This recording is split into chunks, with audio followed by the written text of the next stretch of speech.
Bonjour, je suis Laléa Méry et cette semaine je voudrais parler d'un sujet très différent des sujets habituels que j'aborde dans ces audios hebdomadaires. C'est en rapport en fait avec la période de l'année que nous traversons actuellement, fin de l'hiver et le printemps va arriver bientôt. Et dans beaucoup de cultures, on fait un nettoyage de printemps.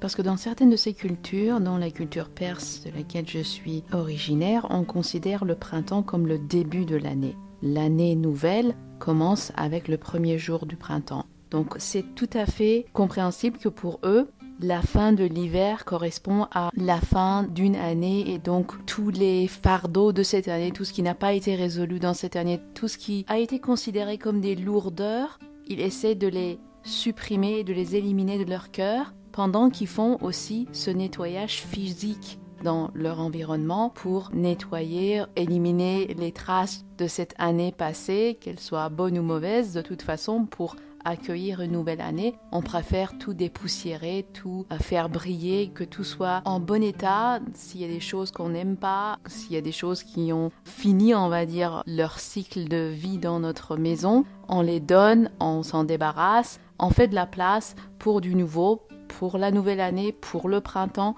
qui est la saison du renouveau. Et pour moi, ça c'est quelque chose de très symbolique qu'on peut utiliser. D'ailleurs, on l'utilise aussi en Feng Shui, pas parce que c'est forcément le printemps, mais en printemps, on va dire qu'on va peut-être un peu accentuer ça. Mais dans le Feng Shui, il y a aussi ce principe de faire de la place pour du nouveau, pour justement aller nettoyer tout ce qui ne correspond plus à vous, tout ce qui n'a plus de place dans votre environnement, puisque l'environnement est juste une représentation de vous. Votre environnement et la façon dont vous avez géré et décoré votre environnement représente une partie de votre conscience. Et c'est pour cette raison-là d'ailleurs que quand on fait des transformations et des modifications Feng Shui, on peut de cette façon-là avoir un impact assez important sur le psychisme, surtout par rapport aux endroits où il y a des sérieux blocages. Quand on va dépoussiérer la partie physique dans votre environnement qui correspond à ce secteur, il va se passer des choses aussi dans ce domaine de votre vie. Imaginons par exemple vous avez des difficultés dans vos relations. Quand on va regarder le secteur du Feng Shui, le secteur du Bagua, c'est-à-dire le plan du Feng Shui qui correspond à vos relations, et on voit par exemple qu'il y a beaucoup de choses très vieilles et anciennes, désordonnées, désorganisé. Quand on va à cet endroit, on a ce sentiment de lourdeur, de quelque chose qui vous pèse.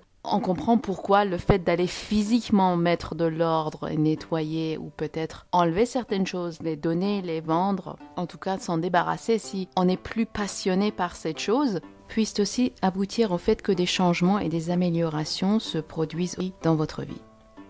Donc ça, c'est un exemple que j'ai donné. Et lors du nettoyage de printemps, je conseille aux gens, vous avez encore le temps, c'est pas trop tard, c'est le 20 mars, le premier jour du printemps, d'aller vraiment regarder dans votre environnement et voir quels sont les endroits qui vous paraissent très bloqués. Si vous avez reçu ce lien, le lien vers cet audio par le newsletter, vous avez normalement le schéma du Bagua qui a été inclus dans le newsletter. Donc ce que vous pouvez faire et ce que je vous suggère de faire, c'est d'aller regarder ce plan du Bagua, le superposer sur le plan de votre maison pour aller voir un petit peu qu'est-ce qui se passe dans les différents secteurs de votre maison en fonction peut-être aussi de vos demandes. Peut-être que pour quelqu'un, c'est plutôt le secteur santé et bien-être qui va avoir la priorité. Identifiez un ou deux secteurs qui sont les secteurs prioritaires dans votre vie en fonction du domaine de votre vie qui est prioritaire et allez voir s'il y a des endroits que vous pouvez nettoyer pour justement amener cette nouvelle intention, amener ce renouveau et puis pour physiquement aussi mettre de l'ordre nécessaire. Je pense que une fois par an, c'est quand même le minimum d'aller nettoyer les fenêtres, les vitres, les rideaux, d'aller mettre de l'ordre dans les placards, tout dépoussiérer, les bibliothèques, les bouquins et aussi faire le tri un petit peu des objets que vous possédez pour voir est-ce que vous avez toujours envie de garder telle ou telle chose ou est-ce que vous les gardez juste parce que vous avez peur de manquer ou parce que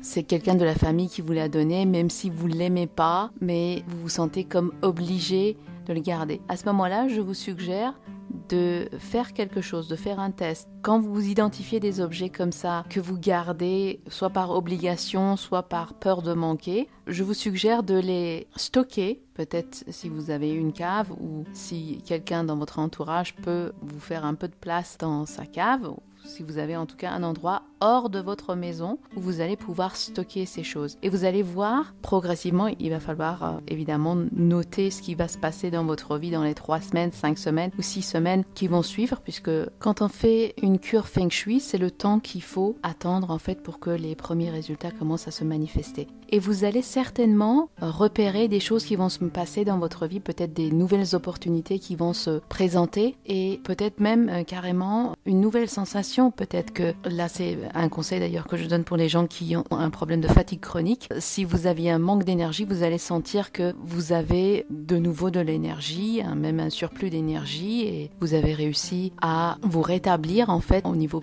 psychologique et physique, et tout se passe mieux. Vous avez plus d'optimisme et un point de vue plutôt positif sur la vie si ce n'était pas le cas avant.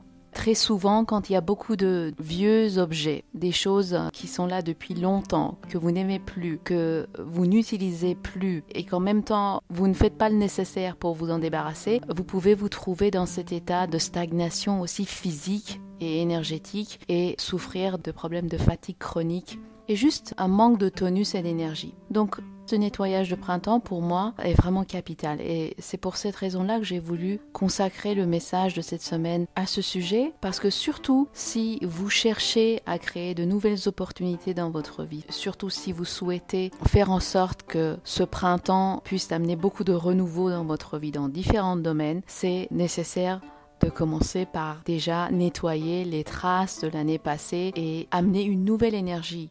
Changer la qualité de l'énergie vitale ou du chi de votre lieu de vie pour permettre justement à des nouvelles opportunités et de nouvelles énergies de venir dans votre vie. Vous allez inviter une nouvelle chi. Et donc ça, c'est un rituel que personnellement je fais tous les 6 mois. Je trouve que c'est important de physiquement changer l'énergie de mon lieu de vie. Alors si vous ne le faites pas tous les 6 mois, je pense qu'une fois par an, c'est vraiment obligatoire. Et si vous vous sentez découragé face à l'énormité de votre tâche, vous n'allez qu'à faire une petite liste et tous les jours faire seulement 3 tâches. Je pense que avec le temps qui vous reste, vous allez quand même pouvoir produire un effet important, un effet qui va se cumuler, un effet énergétique bénéfique. Et si vous avez une grande maison où s'il y a beaucoup de choses à faire parce que pendant un certain temps vous avez négligé ce travail, pourquoi ne pas continuer comme ça à faire 3 tâches par jour jusqu'à ce que ça soit terminé? Je vous promets que vous allez vous trouver dans une très belle énergie, une